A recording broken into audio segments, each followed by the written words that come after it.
warahmatullahi wabarakatuh. Perkenalkan, nama saya Fida Gamelia, mahasiswa IAIN Bengkulu, Fakultas Fuad Usuluddin Adab dan Dakwah, Prodi Bimbingan Konseling Islam semester 5. Baiklah, di sini saya akan sedikit menjelaskan tentang 3 teori Sigmund Freud.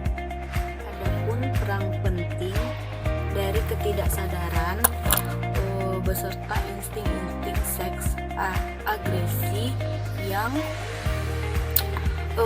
ada pada diri manusia dan tingkah laku manusia, menjadikan karya atau temuan fenomenal Freud.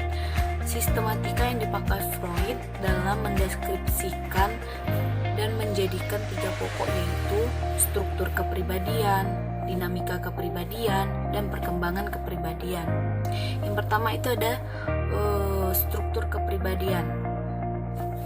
Struktur kepribadian itu adalah kehidupan jiwa memiliki 3, yaitu sadar, prasadar, dan tak sadar. Pada tahun 1923, Freud mengenalkan 3 model struktur lainnya, yaitu id, ego, dan superego. Struktur itu baru tidak menggantikan struktur lama, tetapi melengkapi atau menyempurnakan gambaran mental, trauma, dan fungsi tujuannya.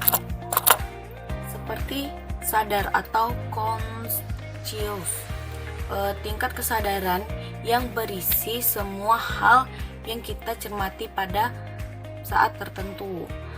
Menurut Freud, hanya sebagian kecil saja dari kehidupan mental atau pikiran, persepsi, kesadaran, dan ingatan yang masuk ke kesadaran kita.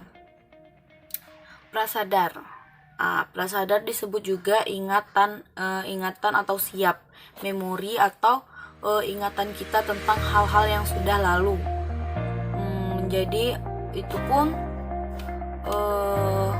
menjadi kesadaran yang menjadi jembatan antara sadar dan tak sadar. Pengalaman yang ditinggalkan oleh perhatian atau kesadaran yang kita ingati tentang masa lalu kita yang sangat membekas. Adapun tak sadar.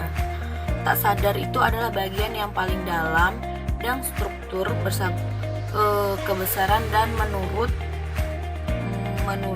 Freud merupakan bagian terpenting dari jiwa manusia.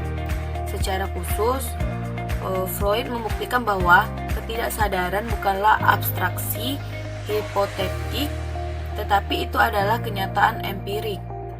Ketidaksadaran itu berisi insting, impuls, dan refleks yang dibawa dari lahir, dan pengalaman-pengalaman traumatik biasanya pada masa anak-anak, seperti contohnya itu ketakutan kita terhadap sesuatu, benda, manusia, ataupun apapun itu bentuknya. Baiklah, selanjutnya itu ada id, ego, dan superego. Yang pertama itu id. Id adalah sistem kepribadian yang asli yang dibawa sejak lahir, lalu kemudian muncullah ego dan superego. Saat dilahirkan, id berisi semua aspek psikologi yang diturunkan seperti insting, impuls, dan drives.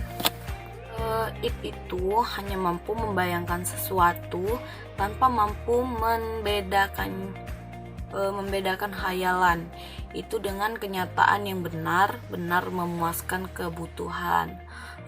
Id tidak mampu menilai atau membedakan benar-benar salah ataupun tidak tahu moral. Alasan inilah yang kemudian membuat id memunculkan ego. Selanjutnya itu ego.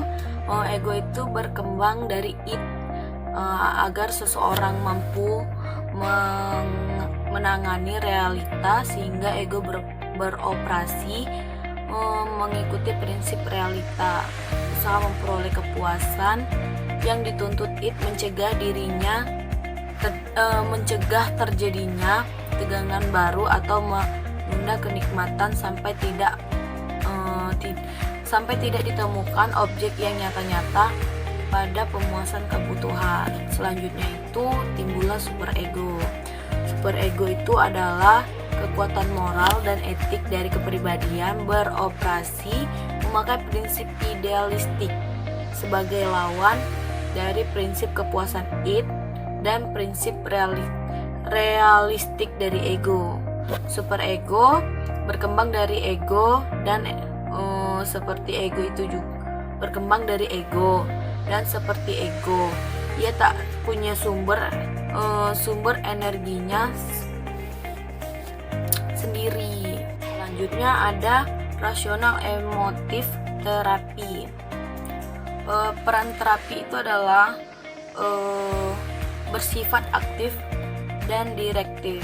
Mereka adalah instruktur yang mengajari dan membetulkan kognisi klien, menantang keyakinan yang sudah berakar dalam memerlukan lebih daripada sekedar logika. Tujuan terapi itu sendiri yaitu memperbaiki dan mengubah sikap, persepsi, cara pikir, keyakinan serta pandangan klien yang irasional menjadi rasional, sehingga ia dapat mengembangkan diri dan mencapai realisasi diri yang optimal. Juga dapat menghilangkan gangguan emosional yang dapat merusak diri seperti benci, marah, takut, rasa bersalah, cemas, was-was, ataupun itu.